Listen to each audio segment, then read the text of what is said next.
ஆண்டவராகிய இயேசு கிறிஸ்துவின் இணையற்ற நாமத்தில் வாழ்த்துக்கள். இந்த காலவெளியிலே மறுபடியும் உங்களோடு தொடர்பு கொள்வதிலே மிக்க மகிழ்ச்சி அடைகிறேன். ஜீவனையும் ஆசீர்வாதத்தையும் மரணத்தையும் சாபத்தையும் நமக்கு முன்னே வைத்திருக்கிறார்.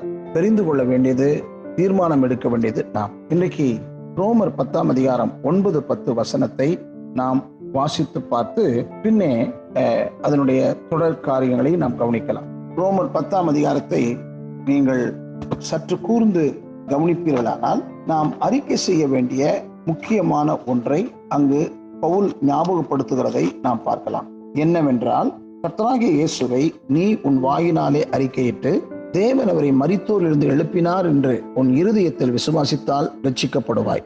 நீதி உண்டாக இருதயத்திலே விசுவாசிக்கப்படும், ரட்சிப்புண்டாக வாயினாலே அறிக்கை பண்ணப்படும். கிறிஸ்துவின் பேரிலும் அவர் நமக்காக செய்த தியாகத்தின் பேரிலும் நமக்குள்ள இருக்கிற விசுவாசத்தை நாம் அறிக்கை செய்ய வேண்டும். ரோமர் 10:9-10 பவுல் கிறிஸ்துவின் தியாகத்தினால் கிடைக்கக்கூடிய பலன்களை பெற்றுக்கொள்வதற்கு 2 முக்கிய நிபந்தனைகள் உள்ளன. அதை அவர் விளக்குகிறார். முதலாவதாக, தேவன் இயேசுவை மரித்தோரிலிருந்து உயிர் எழச் செய்தார் என்று இருதயத்தில் முதலாவது நாம் ஒவ்வொருவரும் விசுவாசிக்க வேண்டும். பின்பு வாயினால் அவரை கர்த்தராக அறிக்கை செய்ய வேண்டும். இருதயத்தில் இருக்கும் விசுவாசம் மட்டும் முழு பலனை தராது. அதை வாயினால் அறிக்கையிடும் போதே அதன் பலனை நாம் பெற்றுக்கொள்கிறோம். அறிக்கையிடுதல் என்னும் சொல்லை சரியாக சொன்னால் சொன்னபடியே சொல்லுதல் என்று சொல்லலாம். வேதத்தின் விசுவாசத்தின் அடிப்படையில் அறிக்கை என்பது தேவன் தமது வசனத்தில் ஏற்கனவே சொல்லியுள்ளதை நமது வாயினாலே மீண்டும் சொல்வதாகும். எபிரேயர் 3:1 இயேசு நாம் அறிக்கை பண்ணுகிற பிரதான ஆசாரியன் என அழைக்கப்படுகிறார். அவரை பற்றிய வேதத்திற்கு அடுத்த சரியான அறிக்கையை நாம் செய்யும் போது நமக்காக அவர் ஆசாரிய ஊழியத்தை ஆற்றும்படி செய்கிறது. கிறிஸ்துவின் தியாகத்தின் பலன்களை பெறும்படி நாம் நமது அறிக்கையை திட்டவட்டமானதாகவும் சொந்தமானதாகவும் செய்ய வேண்டும். உதாரணமாக, கர்த்தராகிய இயேசு கிறிஸ்துவே நீ தேவனுடைய குமாரன் என்று தேவனிடம் சொல்வதற்கு, நீர் ஒருவரே வழி என்று நான் விசுவாசிக்கிறேன்.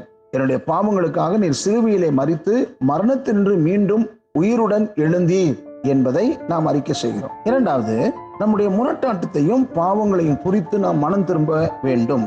நம்முடைய வாழ்வில் உள்ள சாபம் அநேக வெளிப்புற சக்திகளால், கடந்த தலைமுறைகளிலிருந்து தொடரும் சக்திகளால் கூட உண்டாகி இருக்கலாம். எனினும் உன் எல்லா பிரச்சனைகளுக்கான மூல காரணம் நம்மிலேதான் இருக்கிறது. அதுதான் அவான், அக்கிரமம் என்னும் அந்த ஒரு வார்த்தையில் தொகுத்து கூறப்பட்டிருக்கிறது. அது தேவனுக்கு விரோதமாக நம்முடைய முரட்டாட்ட எண்ணத்தையும் அதனால் விளைந்த பாவங்களையும் குறிக்கிறது.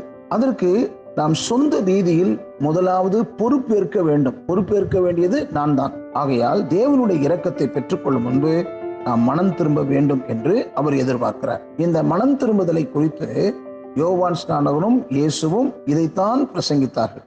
முதலாவது இந்த தீர்மானத்தை நிதானித்து சுயமாய் நாம் செய்ய வேண்டும். நம்முடைய முரட்டாட்டத்தை நிறுத்திவிட்டு தேவன் நம்மிடத்தில் எதிர்பார்க்கும் அனைத்திற்கும் எந்த நிபந்தனையுமின்றி நம்மை ஒப்புக் கொடுக்க வேண்டும். உண்மையாகவே மனம் திரும்பியவன் தேவனிடத்தில் வாதாட மாட்டான்.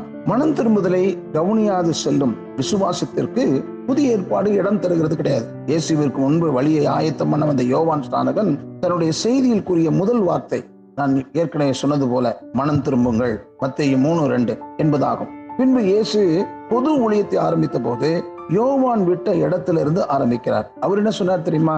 மார்க் 1:15 மனம் திரும்பி சுவிசேஷத்தை விசுவாசியுங்கள் என்கிறார். அப்ப மனம் திரும்புதல் இல்லாமல் வல்லமையான விசுவாசத்திற்கு வழி இல்லை.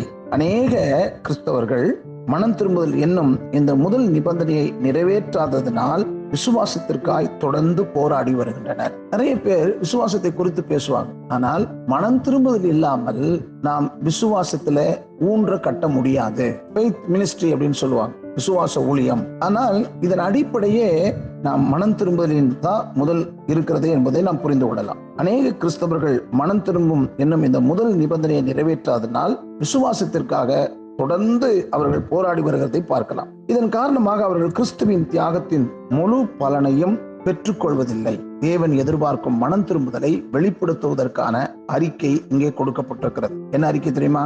நான் என் எல்லா பாவங்களையும் என் எல்லா முரட்டாட்டத்தையும் விட்டு விடுகிறேன். உம்மை என் கர்த்தராக ஏற்றுக்கொண்டு உமக்கு என்னை ஒப்பு கொடுக்கிறேன். இதுதான் அறிக்கை. முதலாவது நாம் பார்த்தது ஆரம்பத்திலிருந்து ரட்சிப்பு என்ற வார்த்தையிலிருந்து தான் நாம் கவனித்து வருகிறோம். இதை நாம் வாழ்விலை ஜீவனை பெற்றுக் கொள்வதற்கு வழிமுறைகளை நீங்கள் முதலாவது உணர்ந்து அதை நிறைவேற்றுங்கள். கர்த்தர் நிச்சயமாய் உங்களை பலப்படுத்தி தாங்குவார். ஆமென்.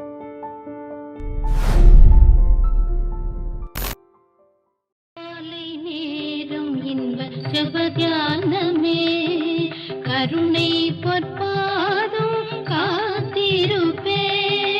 அதிகாலையில் அறிவை உணர்த்தி அன்போடு இயேசு தினம் பேசுவார்.